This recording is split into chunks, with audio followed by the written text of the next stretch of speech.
বীরগঞ্জের ঢেমঢেমিয়া কালীর মেলায় বসেছে ঘোড়ার হাট। এখানে ৩,০০০ টাকা থেকে ৫,০০০ টাকা দামেরও ঘোড়া মিলছে। গরুর পরিবর্তে হাল চাষ ও গাড়িতে ব্যবহার করা যাবে এসব ঘোড়া।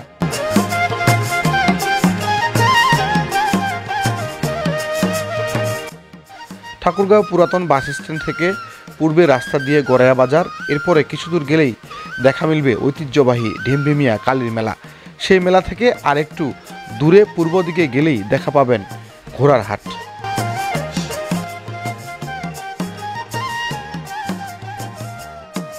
দিনাজপুরের বীরগঞ্জ উপজেলার পলাশবাড়ি ইউনিয়নের উত্তরবঙ্গের ঐতিহ্যবাহী ২০০ বছরের পুরনো ঢেমঢেমিয়া কালীর মেলা চলবে পুরো মাস জুড়ে।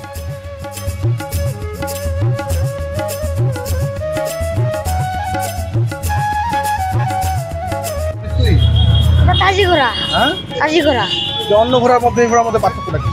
পার্থক্য এটা বড়, এটা দৌড়ায়, এটা এই গ্রুপে খেলায়। অন্য খেলার সময় এগুলো ফার্স্ট হয় আর কি। ওইগুলো বলে একটু ছোট, ধরতে কম পারে। এগুলো বড়, এটা আরো বড় হবে, এটা বাচ্চা আছে। দাম কেমন পার্থক্য? দাম এটা কত হবে? ২.৫ লাখ। আর অন্য ঘোড়াগুলো? অন্য ঘোড়া কত হবে? ৩০,০০০, ৪০,০০০ এরকম দূরের। আর এমনিতে আবার ৮,০০০, ১০,০০০ এমনিও আছে। এগুলো সব ২.৫ লাখ টাকা দাম এগুলো ঘোড়া? না, খালি এইটা, ওগুলো একটু কম আছে, ৫০,০০০, ৪০,০০০ এরকম। ১ লাখও আছে। আমার বাড়ি দিনাজপুর চিরিমহল থানা। আমার নাম মোহাম্মদ মকসেদ আলম। আমি ঘোড়া ব্যবসায়ী এবং ঘোড়া পালি। আমার বাপদাদা ঘোড়া পালে, আমি ঘোড়া পালি। ঘোড়া আমাকে ভালো লাগে। বাজারে আসিয়া যে অবস্থায় ঘোড়ার দাম, সেই হিসেবে মানুষ ঘোড়া থেকে সরে দাঁড়াবে এবং ঘোড়ার আমরা পুষিয়ার তুলনা মূল্য পাচ্ছি না। অনেক লোক দেখলাম ঘোড়া পুষে। হ্যাঁ, আমার চিরিবন্দরে অনেক রেঞ্জের ঘোড়া আছে, বহুত রেঞ্জ। আমিও রেঞ্জের একজন খেলোয়াড়। আমার খুব বাংলা রানী ঘোড়া আছে, ছনিয়া রানী ঘোড়া আছে। আমি এগুলো দিয়ে মাঠে ঘুরি। আমি ঘোড়া পিছাসি লোক, কিন্তু বাজারে এসে ঘোড়া বিক্রিতে না পেলে ঘোড়া নিয়ে থাকবো কি, আনন্দ দিব কেমনে?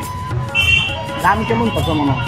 ঘোড়া গত বছরের চেয়ে ঘোড়া প্রতি ১০ থেকে ১৫-২০,০০০ টাকা নেই। আর এই ঘোড়ার আমদানিটা কি আপনার কাছে মনে হচ্ছে কমে গেছে না? এবার ঘোড়ার আমদানি কমে গেছে। কোনো ভালো ঘোড়া আসে নাই। সব গাড়ির ঘোড়া, বাচ্চা ঘোড়া, উন্নত ঘোড়া আসেনি। রেসিং ঘোড়া না, যেমন আমি আমার বাংলা রানী, ছনিয়া রানী খেলার ঘোড়া নিয়ে আসি নাই। ওলার দামে ১ লাখ, ১.৫ লাখ, ২ লাখ টাকা। এখানে মাঠ ছাড়ার জায়গা নাই। কি হলে ঘোড়া যে আগের মতো মার্কেটটা ফিরে যাবে? এখন কেমন হলে হয় আর ভালো? এটাকে যদি আমাদের জায়গায় জায়গায়, যেমন খেলা স্টেডিয়াম আছে, অর্থাৎ আমাদের খেলাধুলার জায়গা করে দেয় প্রত্যেক ইউনিয়নে কিন্তু উপজেলায়, তাহলে আমার হয়তো ঘোড়ার মূল্য বাড়তে পারে। সম্পূর্ণ পাকা রাস্তা, আমার ঘোড়া চলার কোনো রাস্তা নাই। মানে ঘোড়ার উপর বিতৃষ্ণা আসে গেছে। পাকা রোড হওয়ার কারণে ঝামেলা। জি, এই জন্য প্রত্যেক উপজেলায় আমরা একটা ভালো ঘোড়া খেলার মাঠ চাই।